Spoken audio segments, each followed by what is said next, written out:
Let's talk about the LeBron nuts and bolts of the acquisition here. Okay. Jeanie Buss here on the Rich Eisen Show. So as the word has been mentioned, Magic rings the doorbell of one LeBron James here on the west side of Los Angeles at 9 Pacific, midnight Eastern, when it was first allowed for him to ring the doorbell in question. That's right. Where were you at that moment?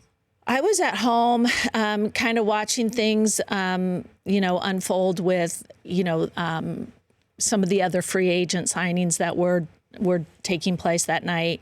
And certainly I was anxious to see how things went with Magic. But did you know he was going over to his house? Yes, I did know he was going over there. I knew they were meeting. I actually didn't know where it was going to be. Interesting. And so, I would expect, some kind of feedback. And we really didn't know. They had a good meeting, a productive meeting.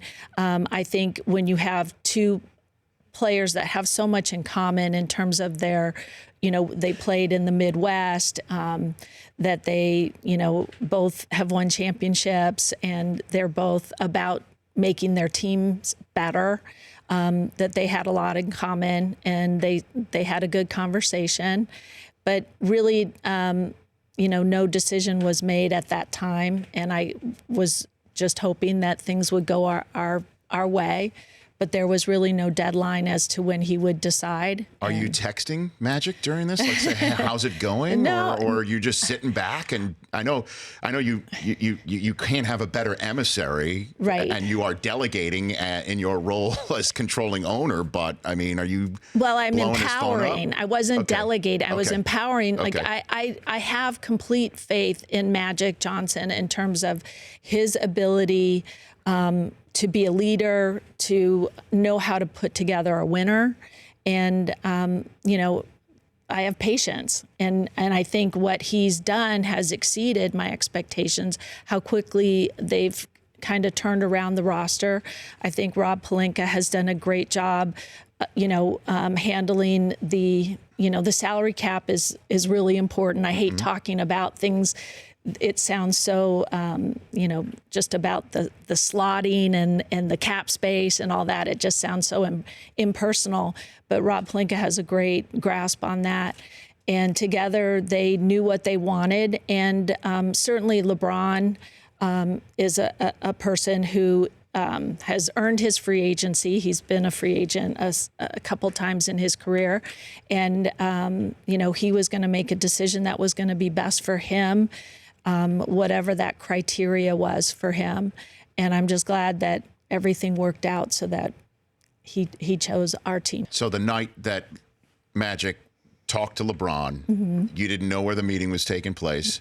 You got a text when he left saying, I think we're looking good? I mean, what did he say? That basically had a great conversation, and, we'll see what happens. And then were you surprised that the jury came back so quickly? I was relieved that it came back so quickly. And, I found out pretty much like how everybody else did by a text on my phone from Rich Paul, LeBron's agent, just saying congratulations.